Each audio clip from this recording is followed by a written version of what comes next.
Hey guys, well, working on this project here for the house, and it's going to get below freezing. Well, right at freezing, we'll say 31 degrees in about 2 or 3 days.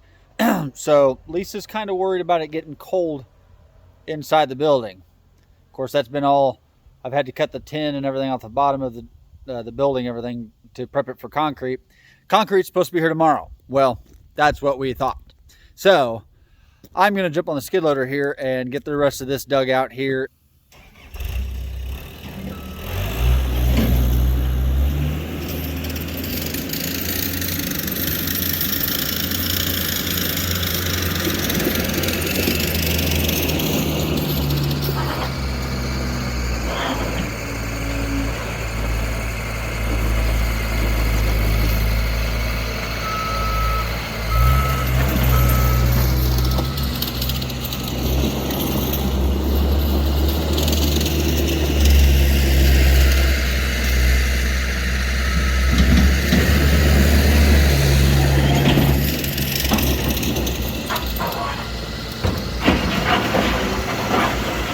Start prepping and forming up for concrete pour, and looks like I'm going to be doing this job on my own, which is just fine. Just a little bit more time, unexpected. So that's where we're going to head with this project. I know we've been filling you in with that a little bit, so we are going to get this completed and up, and hopefully before too much cold weather moves in.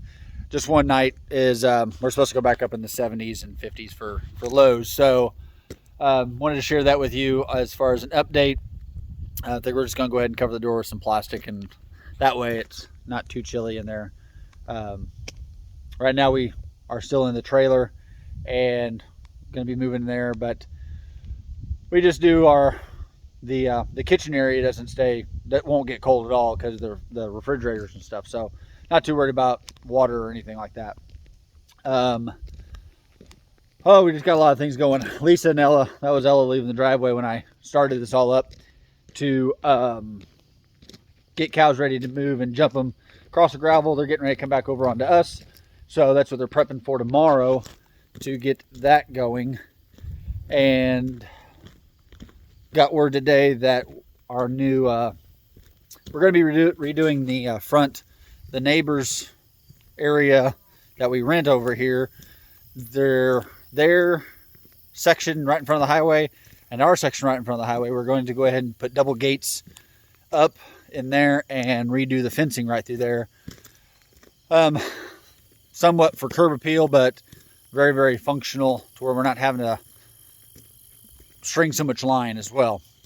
Make it a little wider, not so much impact right there where they're trying to mow, and that's going to actually allow them to do some more mowing. Got all the, well, not all of it, but the first part of the corn harvested. Oh, rough amount. We had 4 beds planted, 2 rows in each bed, the 30-inch beds, like all of our beds. And we just did those with the, oh yeah, I'm gonna forget what the planter name is. Not the Jang planter, but yeah, I'm gonna forget what it's called off the top of my head. Did that with the old planter, and that worked out really well. So there's the aftermath of what we've got done. You can see way back in the background there, there's another set of corn there. Rough amount. I think we've got right around somewhere between 11 and 1,200 ears of corn off of that. So we are going to plan on next year doing 2 gardens, which would be 10 beds. And so I'd have to do the math on that. But if that's 1,200, that'd be 2,400 plus another 2, half of that. So looking somewhere around 3,000 ears of corn coming out of each garden. And I think we're going to do a late succession in 2 gardens next year for that. That worked out really well. Corn, the worms, we don't spray anything. So that's why we had that smut in that smut video. We don't spray anything unless we absolutely have to, I should say. But the worms were just getting onto the very tips of the corn. So no damage hardly at all to the corn. We really like that.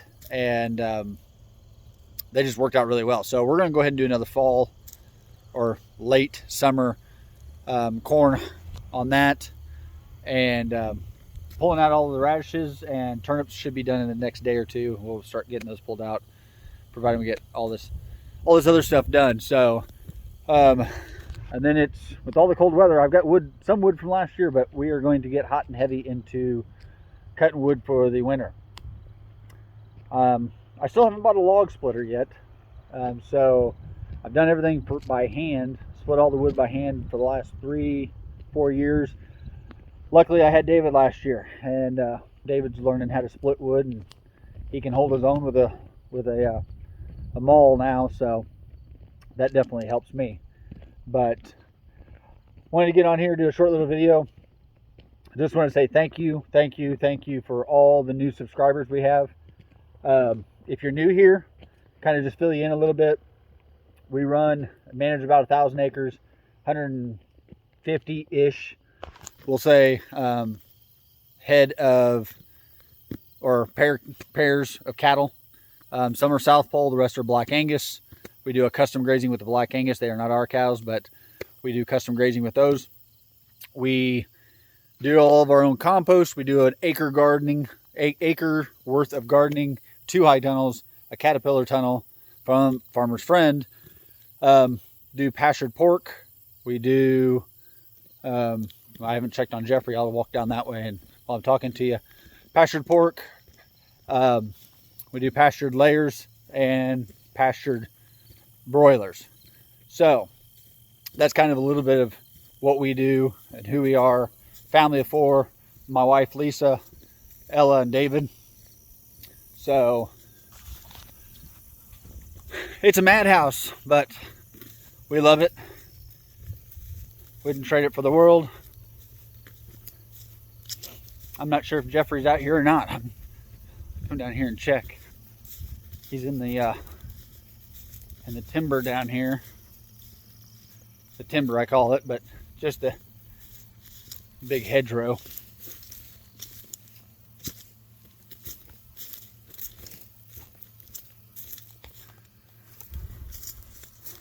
He hasn't eaten his cucumber yet, so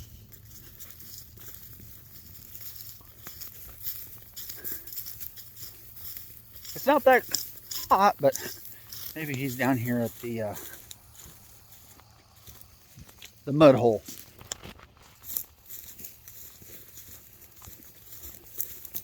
I'm looking, so don't want any dead air on here, but well, I'm hoping he's in here. He's just hiding, but make my way all the way around this thing.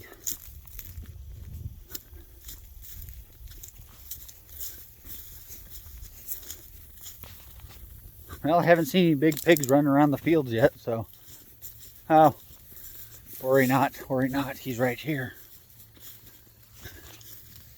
Jeffrey, you gotten into some cockleburs there, bud. This is Jeffrey, our mulefoot boar. How we doing, bud?